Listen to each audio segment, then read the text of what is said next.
Hello dear student, welcome. तो रात को 11 बजे सोचा ये वाला वीडियो अपलोड कर दूँ, तो आओ स्टार्ट करते हैं। ठीक है, अब ये 80 के टी इसको देख के डरना नहीं, जो पढ़ा नहीं है थोड़ा ध्यान भी देंगे तो हो जाएगा। ठीक है, सब अपलोड किया है, रात में भी थोड़ा एक दो सम देख लेगा तो हो जाएगा, राइट। तो आ जाओ, टाइम वेस्ट नहीं करके पहले ऑब्जेक्टिव स्टार्ट करते हैं। तो ऑब्जेक्टिव घुमा फिरा के आने वाला है, 2-3 लेक्चर बना दे, ये भी जान देता हूँ। Assessment year can be, assessment year कितना महीने का होता है? 12 महीना। कितना महीना होता है? ना कम ना ज़्यादा, 12 महीना। ओके। प्लैटिनम मेटल नेकलेस, कौन सा मेटल? प्लैटिनम होता है, डायमंड होता है, गोल्ड होता है, सिल्वर होता है। घर खरीदना बेचना, वो कैपिटल गेन, कैपिटल एसेट क्या होता है? वो शेयर्स भी क्या होता है? Capital asset. शेयर भी क्या होता है? Land and building, plant and machinery, furniture fix asset होता है। क्या होता है? और करंट एसेट बोला तो छोटा मोटा एफ में पड़े ना, कैश, बैंक बैलेंस। आ जाओ, legal status of Mona Meshram, Indian cricketer. तो मोना मेश्राम एक बंदे का नाम है, तो इंडिविजुअल हो गया। कौन हो गया वो? ओके। स्पोर्ट्समैन मत देखो, वो बंदा है ना, इंडिविजुअल है। कौन है? सचिन तेंदुलकर इंडिविजुअल है, विराट कोहली इंडिविजुअल। टाटा कौन है? कंपनी। टाटा कौन है? और बीएमसी कौन है? Local authority. बीएमसी कौन है? तो ऐसे एक ब्लैंक्स कंफर्म आने वाला है। Every SSC is a person and every person need not to be SSC. हर एसएससी पर्सन होता है, पर हर पर्सन एसएससी नहीं होता है, क्योंकि कभी कभी बिजनेस का भी तो हिसाब होता है, क्लब का भी तो हिसाब होता है, तो उसको थोड़ी हम लोग एसएससी मानेंगे। तो ऐसा ये नाम याद करना पड़ेगा इसमें। अभी क्या दिया? टर्म इनकम इंक्लूड्स, इनकम का मतलब दो होता है, लीगल इनकम भी आता है, इलीगल भी आता है। तो बोथ ऑफ द अबाउ। तो लीगल इनकम में, सॉरी, इनकम में लीगल भी आता है और इलीगल भी आता है। Both income you have to consider. Okay. Commuted pension, जो पेंशन होता है, हिसाब किताब, रिसीव बाय गवर्नमेंट एम्प्लॉय। जो गवर्नमेंट का एम्प्लॉय का कम्यूटेड पेंशन है ना, वो एग्जाम्प्ट है। अगर प्राइवेट कंपनी है तो taxable. Commuted pension receive by government exempt, अगर प्राइवेट कंपनी है तो टैक्सेबल। इसके ऊपर एक ब्लैंक्स आएगा। Fair market value 1401 2001 is applicable to asset acquired prior. Prior मतलब पहले, प्रायर मतलब, और एक्वायर मतलब खरीदा गया। तो 2001 के पहले का फेयर मार्केट से कंपेयर करेंगे।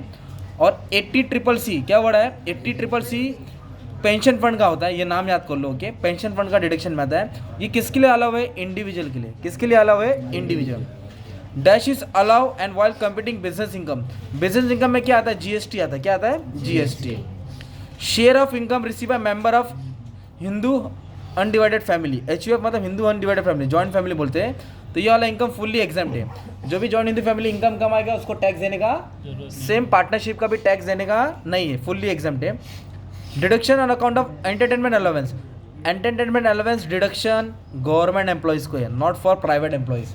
वापस है, एंटरटेनमेंट अलाउंस का डिडक्शन किसको? एम्प्लॉय से। कौन से एम्प्लॉयज़ को है? Government. Okay.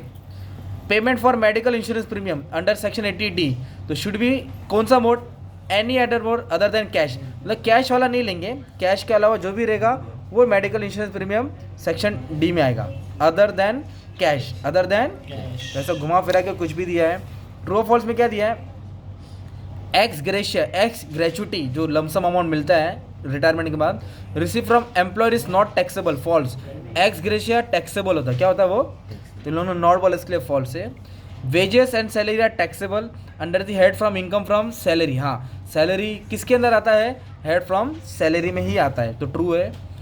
Person by whom any tax is payable, जो इंसान को टैक्स पे करना है अंडर इनकम टैक्स एक्ट, उसको एसएससी बोलते हैं। हाँ, ये तो कंफर्म ब्लैंक्स आएगा। ओके, उसको क्या बोला जाता है? एसएससी।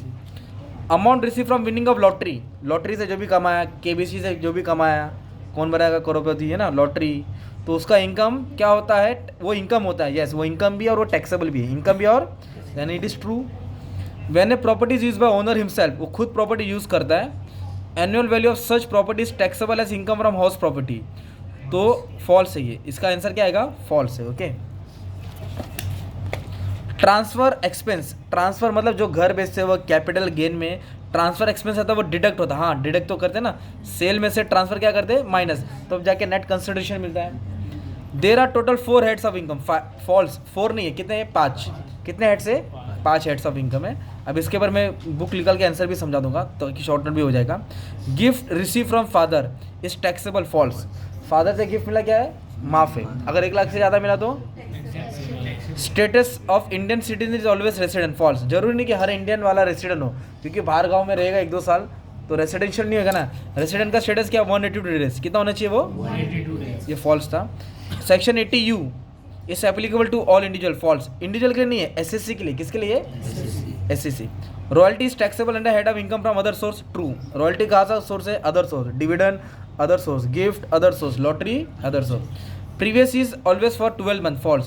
प्रीवियस ईयर कितना भी दिन हो सकता है, 5-6 दिन भी हो सकता है, 2-3 महीना भी हो सकता है। असेसमेंट ईयर साल भर का होता है, प्रीवियस ईयर 12 महीने का होता नहीं है। मैंने आपको बोला ना हेड्स ऑफ इनकम, तो हेड्स ऑफ इनकम में क्या आता है मालूम है क्या? एक चैप्टर है, तुमको शॉर्ट नोट समझा दो, आगे तो तुम्हारा काम आसान हो जाएगा। अपनों ने पूरा टैक्स का बुक पढ़ लिया ना, 62 पेज नंबर, इधर है बंटी आ जा, एकदम प्यारा, ये ज़्यादा कुछ नहीं है। देखो क्या दिया है, income classify under different heads. तो अलग अलग क्या क्या हेड आता है? एक सैलरी आता है, क्या आता है? सैलरी में सैलरी क्या क्या आता है? हम लोग ने सैलरी का सम सॉल्व किया ना। एक आता है हाउस प्रॉपर्टी, क्या आता है? LOP SOP है ना। एक आता है प्रॉफिट फ्रॉम बिजनेस, क्या आता है? बिजनेस से प्रॉफिट कमाया, नेट प्रॉफिट वाला ना। एक होता है कैपिटल गेन, क्या होता है एक, और एक होता है income from other source, income from. तो कितने हेड है टोटल? 5। उन लोगों ने 4 बोला, इसलिए मैंने फॉल्स बोला ना। अगर ये क्वेश्चन है ना शॉर्ट नोट में, तो इसके बारे में 2-2 लाइन डाल देंगे, तुम्हारा शॉर्ट नोट भी तैयार हो जाएगा ना यार। ठीक है, all the best for your exam, thank you very much.